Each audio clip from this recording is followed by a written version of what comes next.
yako mazingira ambayo yanatakiwa katika kufanya biashara. Niwapongezeni sana. Natambua kwamba kuna changamoto nyingi kwenye maeneo yenu, lakini bado mnaendelea kufanya biashara katika mazingira yao. Lakini kwa kutambua kwamba kuna mwingiliano kati ya watu wetu wa jiji pamoja na wafanyabiashara pale ambapo nyie mnafanya biashara, ndio maana tukaitisha kikao hiki maalum kwa ajili ya nyie kutoa zile changamoto zenu mlizo nazo. Mheshimiwa Mstahiki Meya, mbele yako ni wafanyabiashara hawa wadogo wa jiji lako, na hawa ndio walipa kodi kwenye jiji letu. Jipigieni makofi.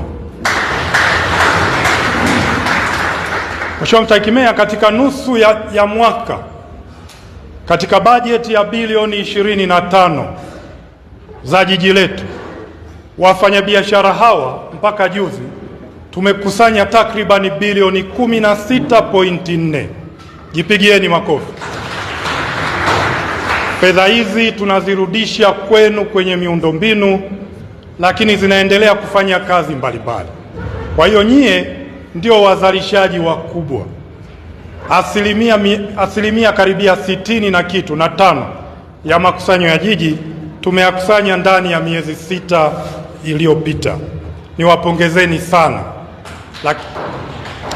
Lakini natambua kwamba yako mambo ambayo mngependa tuyaboreshe, na tunakwenda kuyaboresha kwa sababu tunataka mfanye biashara katika mazingira mazuri zaidi, mazingira rafiki, na mkiwaona watu wa jiji isiwe nyie mnakimbia, bali mnakimbilia wao, kwa sababu mazingira yale ya kufanyia biashara tumeyaboresha, na ndio tumeanza katika vikao hivi.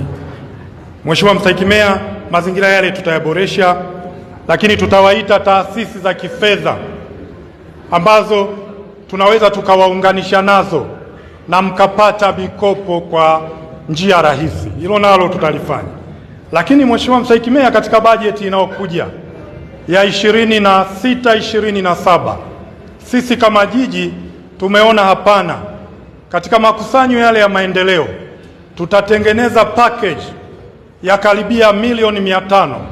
Fedha hizi tunataka tuzirudishe kwa wafanyabiashara wadogo wadogo. Lengo la fedha hizi ni kuhakikisha kwamba tunakuza mitaji yenu. Wale ambao walikuwa ni wafanyabiashara wa chini, wa kati, tutaangalia ni jinsi gani tutawasaidia ili wakue, wawe walipa kodi wazuri.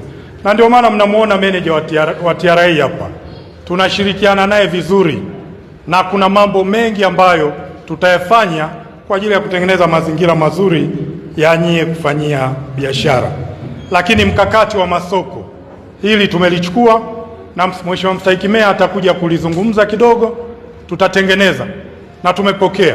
Ni kweli tunataka kuwatoa wafanyabiashara kutoka kwenye kuuza bidhaa ambazo hazijawa processed, lakini watengeneze bidhaa ambazo zimekuwa processed. Hili litafanikiwa tu endapo tutafungua masoko mengi, lakini bidhaa nyingi ambazo zinatoka ndani zitakuwa na soko kubwa. Hili nalo tutalifanyia kazi. Mwanzo ambao tunaanza sasa wa kuhakikisha kwamba tunakaa na nyie, tunasikiliza matatizo mlionayo, na vile vile tunawasapoti pale ambapo mtahitaji kusaidiwa na serikali. Tunataka kuwa marafiki wa wafanyabiashara. Hatutaki, na niseme hapa, narudia tena, kwa sababu Mheshimiwa Rais wa Jamhuri ya Muungano wa Tanzania, mama yetu Samia Suluhu Hassan, tumeshaelekezwa kwamba pale ambapo tunakwenda kwa wafanyabiashara lazima tutengeneze urafiki na wafanyabiashara ili wao waione serikali yao kwamba inawasaidia. Sasa kama mnavyoona tunakuja huko kwenu, lakini tumeshasema na nimeshawaambia watu wangu kwamba hatutataka kwenda kufunga biashara ya mtu.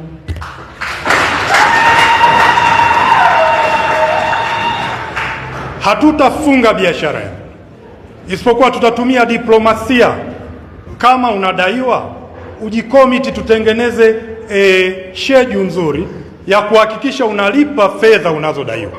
Kwa ndugu zangu wafanyabiashara, niwahakikishieni kwamba hilo kwenye mazingira yenu linakuja, na nimewaambia kama bado wanaendelea huko. Sasa natamka katika kikao hiki kwamba hakuna kufunga biashara ya mfanyabiashara.